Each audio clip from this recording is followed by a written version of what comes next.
નમસ્કાર, જય હિન્દ દોસ્તો. હું બ્રિજરાજ સોલંકી. મિત્રો, ગુજરાતના એક યુવાન તરીકે ફરીવાર હું આ ગુજરાતના ગૃહમંત્રી અને ઉપમુખ્યમંત્રી હર્ષ સંઘવીનું રાજીનામું માંગવા માટે આવ્યો છું.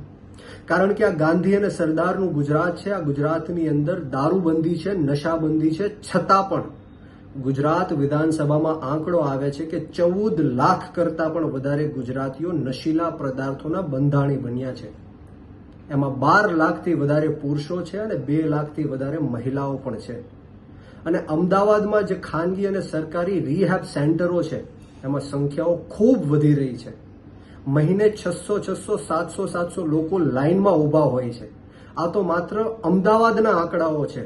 આવા રાજકોટ હોય, જામનગર હોય, ભાવનગર હોય, અલગ અલગ જગ્યાઓમાં રિહેબ સેન્ટરોમાં સંખ્યાઓ ગુજરાતના યુવાનોની ખૂબ વધી રહી છે. ગુજરાતના યુવાનો દિવસે ને દિવસે ડ્રગ્સના કારણે, દારૂના કારણે ખતમ થઈ રહ્યા છે.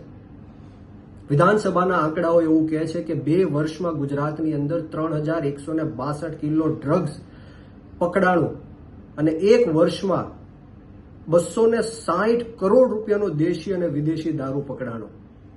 મિત્રો, આપણે કેવા ગુજરાતમાં જીવી રહ્યા છે.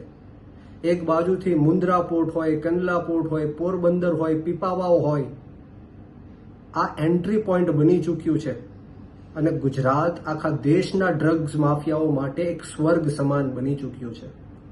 મને તો એવું લાગે છે કે હર્ષ સંઘવીએ ખુલ્લો દોર આપી દીધો છે આ ડ્રગ્સ માફિયાઓને કે ગુજરાતમાં આવો અને ગુજરાતમાં ડ્રગ્સનો વેપાર કરો અને ગુજરાતના યુવાનોને બરબાદ કરો. હર્ષ સંઘવી સદંતર નિષ્ફળ ગયા છે. ગુજરાતના જે યુવાનો છે બરબાદ થઈ રહ્યા છે, ખતમ થઈ રહ્યા છે. એના માત્ર ને માત્ર કોઈ જો જવાબદાર હોય તો એ હર્ષ સંઘવી છે. આજ દિન સુધીમાં ડ્રગ્સ પકડાય છે, પરંતુ કોણ ગુજરાતમાં ડ્રગ્સ લાવે છે ને ક્યાં વેચવા જવાના છે એ ક્યારેય પકડાતા નથી. ક્યારેય કોઈના નામ બહાર આવતા નથી. ક્યારેય સાંભળવામાં નથી આવતું કે કોને જેલમાં મોકલ્યા કે કોને ફાંસીના માચડા ઉપર ચડાવી દીધા.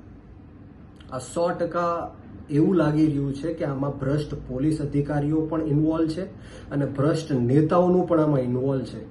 હું ગુજરાતની જનતાને પૂછવા માંગુ છું કે કેવા ગુજરાતમાં આપણે જીવી રહ્યા છીએ, જ્યાં એક બાજુ આપણા યુવાનો નોકરી માંગે છે ત્યારે નોકરી આપી નથી શકતા, પોલીસ આગળ એમને માર ખવડાવે છે, ખોટા કેસો કરે છે, જેલમાં નાખે છે, અને બીજી બાજુ એમનું ધ્યાન ભટકાવવા માટે ડ્રગ્સના રવાડે ચડાવે છે. આપણે સૌએ જાગૃત થવું પડશે, આપણી આત્મા જગાડવી પડશે. ડ્રગ્સ અને દારૂ બંધ થઈ શકે એમ છે, પરંતુ હાથે કરીને આ બંધ કરવામાં નથી આવતું. કારણ કે ગુજરાતની અંદર 1 વર્ષમાં 1 લાખ કરોડ કરતા પણ વધારે ડ્રગ્સ અને દારૂનો વેપાર થઈ રહ્યો છે અને ભ્રષ્ટ પોલીસ અધિકારીઓ અને ભ્રષ્ટ નેતાઓ પેટ ભરીને પૈસા કમાય છે. ત્યારે આપ સૌને હું વિનંતી કરવા માટે આવ્યો છું કે જાગો, તમારી આત્મા જગાડો. ક્યાં સુધી આપણે આ લોકોની ગુલામી સહન કરશું? અને આ વિડીયોના માધ્યમથી આ ગુજરાતના ગૃહમંત્રી અને ઉપમુખ્યમંત્રી હર્ષ સંઘવીને પણ કહેવા માંગુ છું કે થોડી પણ શરમ બચી હોય તો તાત્કાલિક ધોરણે રાજીનામું આપો અને ગુજરાતની અંદર જે કાયદો અને વ્યવસ્થાની સ્થિતિ કથળી રહી છે એને સંભાળો. નહીતર આવનારા દિવસોમાં આમ આદમી પાર્ટી સમગ્ર ગુજરાતની અંદર ગાંધી ચિંધ્યા માર્ગ ઉપર અને જરૂર પડે તો શહીદ આઝમ સરદાર ભગતસિંહના માર્ગ ઉપર પણ આંદોલન કરવાની અમારી તૈયારી છે. જય હિન્દ, જય ભારત, જય જય ગરવી ગુજરાત.